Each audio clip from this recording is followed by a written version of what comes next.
Good morning students. आज की physics online class में बीएससी पार्ट फर्स्ट के स्टूडेंट्स का स्वागत है। हम पढ़ रहे थे मैकेनिक्स, जिसमें कि हमने काफ़ी कुछ पढ़ लिया है इलास्टिक प्रॉपर्टीज ऑफ मैटर्स के बारे में, जिसमें हमने यंग मॉडल्स वगैरह और बहुत सारे मॉडल्स के बारे में पढ़ा। अब हम इस चैप्टर में ही अब आते हैं प्रैक्टिकल पार्ट के ऊपर, यानी कि आपके इस चैप्टर से केवल थ्योरेटिकल ही नहीं, प्रैक्टिकल मैटर भी बहुत है। जो अब हमारे फर्दर लेक्चर होने वाले हैं उन सभी में ही आप देखेंगे कि आपके जो सिलेबस में प्रैक्टिकल्स होते हैं तो वो भी इसमें इंक्लूडेड हैं। जैसे कि हमारे आज के लेक्चर का टॉपिक है डिटर्मिनेशन ऑफ वाई, यानी young models bye binding method. ठीक है, तो हम किस तरीके से निकालेंगे? तो उसको निकालने के लिए पहले हमें एक छोटा सा थ्योरेटिकल पार्ट पढ़ना है कि जो हमने बाइंडिंग ऑफ बीम पढ़ा था। ठीक है, कैंटिलीवर भी पढ़ लिया।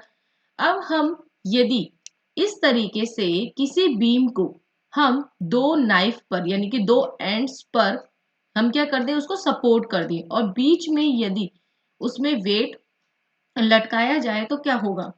जब हम इसमें इस तरीके से डब्ल्यू वेट यहाँ पर लटकाते हैं तो इसकी वजह से क्या होगा कि ये जो जहां पर सपोर्ट्स हैं बी और ए, इन पर क्या होगा कि इस तरीके से W/2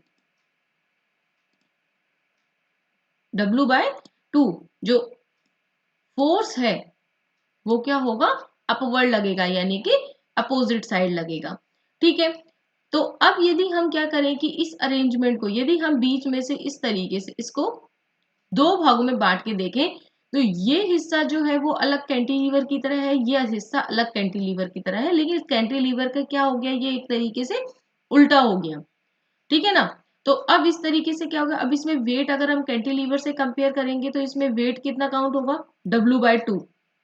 ठीक है, और डिप्रेशन यदि इसमें मान लीजिए हमारे पास डेल्टा है, डिप्रेशन जो है इसमें जितना भी नमन हो रहा है तो वो हमने इसमें डेल्टा लिया है। अब इसकी जो लेंथ होगी, बीम की लेंथ हमने एल ली थी, लेकिन देखिए यहाँ पर जब हमारे पास कैंटिलीवर में कन्वर्ट जब हमने किया है तो इस तरीके की स्थिति हो गई, तो डिप्रेशन डेल्टा हो गया, वेट W/2 हो गया, और इसकी जो लेंथ है उसको हमने हाफ कर दिया क्योंकि दो भागों में बांटा है तो L/2। तो इस तरीके से जब हम इसे फॉर्मूले में लिखते हैं तो हमारे पास ये आ जाता है। ठीक है, दो शेप्स के लिए हम स्टडी करते आ रहे हैं बाइंडिंग ऑफ बीम को, रेक्टेंगुलर शेप के लिए और सर्कुलर शेप के लिए, यानी कि थ्योरी सेम है। आपको सिर्फ उसको रिलेट करना है कि यदि हमारे पास जो बीम है उसको हमने क्या किया था, पहले एक सिरे को हमने फिक्स किया था, दूसरे सिरे पर लोड दिया था, ठीक है, कैंटिलीवर में। लेकिन अब हमने क्या किया है कि पूरी की पूरी जो बीम है उसके जो एंड पार्ट्स हैं, एंड जो है उनको हमने क्या कर दिया है, इस तरीके से ए और बी पर सपोर्ट कर दिया है, और बीच में हम उसके मिड पॉइंट पर वेट लटकाते हैं, वेट डाल लोडेड करते हैं। तो उससे क्या होगा कि वो बीच में से डिप्रेस्ड हो जाएगा और दो कैंटिलीवर से मिलके बना हुआ दिखने लग जाएगा। ठीक है, तो यहां तक तो है ना थ्योरी सिंपल थी, कोई दिक्कत नहीं है। अब यदि मान लीजिए कि आपके पास रेक्टेंगुलर शेप है तो आप इस तरीके से इसकी वैल्यू निकाल सकते हो। ठीक है, और जो भी हमारे पास ये IG है, जियोमेट्रिक इनर्शिया, अब इसके बाद इनकी वैल्यूज हम इसमें रख देते हैं तो हमारे पास रेक्टेंगुलर शेप के लिए डिप्रेशन की वैल्यू आ जाती है। और इसी तरीके से यदि हम किसी सर्कुलर शेप के बीम की बात करें तो उसमें IG की वैल्यू हो जाएगी πr4/4। तो डिप्रेशन जो होगा at the middle that is given by this formula. Okay, अब हम बात करें यदि रेक्टेंगुलर बीम की, तो रेक्टेंगुलर बीम में अभी अभी हमने फॉर्मूला जो देखा एक बार आप दोबारा देख लीजिए कि डेल्टा डिप्रेशन जो है mg/4y/b/d/q। तो जो हमारे वेरिएबल पार्ट है वो क्या है, L, B, D और Y। ठीक है, तो इनको लेकर के अब हम कुछ बात करने वाले हैं कि देखिए जो हमारा अब फॉर्मूला आया था उसमें क्या है कि जो डिप्रेशन है ये लेंथ के क्यूब के प्रोपोर्शनेट है, ठीक है। विड्थ के क्या है, इनवर्सली प्रोपोर्शनेट है। जो थिकनेस थी उसके क्यूब के इनवर्सली प्रोपोर्शनेट है। और young modulus of the material of the beam उसके भी इनवर्सली प्रोपोर्शनल है डिप्रेशन, ठीक है। तो यहां से हमारे पास कंक्लूड क्या हो रहा है कि यदि मान लीजिए हमें किसी भी बीम को स्ट्रॉन्ग बनाना है, यानी कि डिप्रेशन जो है उसमें डिप्रेशन को उसको स्ट्रॉन्ग करना है, ठीक है ना, तो हमें क्या करना होगा, एक तो लेंथ को हमें शॉर्ट करना होगा, यानी कि डिप्रेशन हमें कम से कम करना है बीम को, यदि हमें स्ट्रॉन्गर बनाना है, ठीक है। तो लेंथ को कम करना होगा, विड्थ ज्यादा होनी चाहिए, थिकनेस थोड़ी ज्यादा होनी चाहिए, और जो उसका यंग मॉडुलस है of the material that must be higher, है ना, ज्यादा होना चाहिए, जिससे कि उसमें डिप्रेशन जो है वो कम से कम हो जब हम उस पर लोड अप्लाई करें। और ये जो फिनोमिना है ये किस पर काम करता है, जो आपने देखी होंगी घर में गाटर्स वगैरह, ये जीएस का कॉमन क्वेश्चन है कि गाटर्स वगैरह होती है, रेल के ट्रैक्स आपने देखे हैं, तो उनको हम आई शेप में या टी शेप में क्यों बनाते हैं, कैपिटल आई या कैपिटल टी शेप में क्यों बनाया जाता है। तो उसका जो रीजन निकल के आता है वो यहीं से ही निकल के आता है कि जब हम देखिए यहाँ पर मैंने स्पेशल नोट में डाला हुआ है कि क्वेश्चन कि why gutters rails extractors are usually made with their cross section in the form of the letter capital I और कैपिटल टी, ठीक है।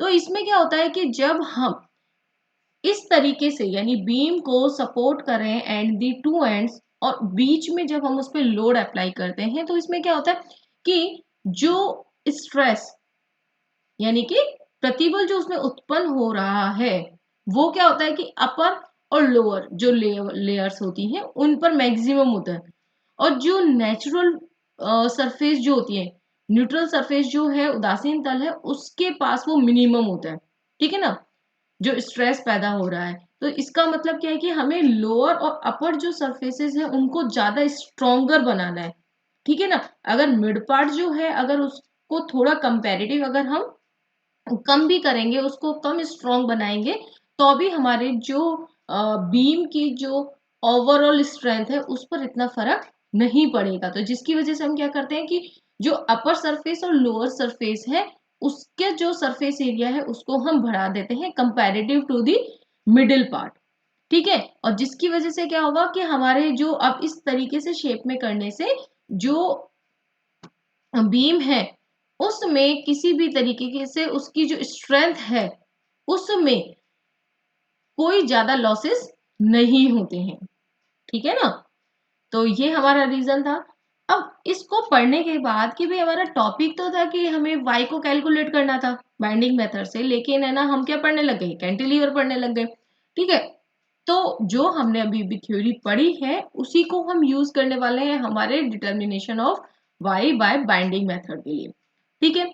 किस तरीके से कि ये आपका एक्सपेरिमेंट भी है और थ्योरेटिकल भी है, तो यानी ये जो टॉपिक है वो आपके डबल इंपॉर्टेंस वाला हो जाता है। मैंने आपको शुरू में भी कहा कि आपके जो फर्दर लेक्चर्स होने वाले हैं ये सभी आपके प्रैक्टिकल्स में भी हैं, तो इनको आप ध्यान से पढ़ते रहें, ठीक है।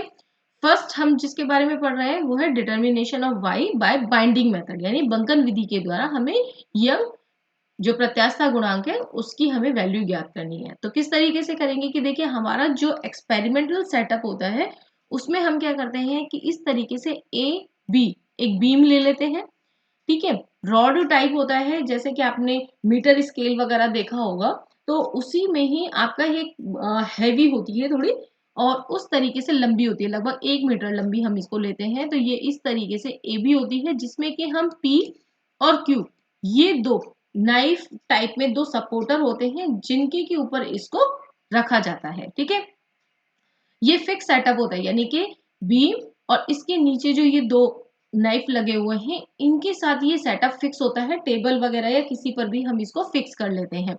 इसके बाद हम क्या करते हैं एक्सपेरिमेंट में कि इस तरीके से छोटा सा इलेक्ट्रॉनिक सर्किट और हम इसके साथ अटैच करते हैं, ठीक है, जिसमें गैल्वेनोमीटर लगाते हैं, एक रेजिस्टेंस है, बैटरी है, सिंपल है, जिससे कि हमें बस ये पता लग सके कि इसमें गैल्वेनोमीटर लगने से कि उसमें करंट फ्लो हो रही है या नहीं हो रही।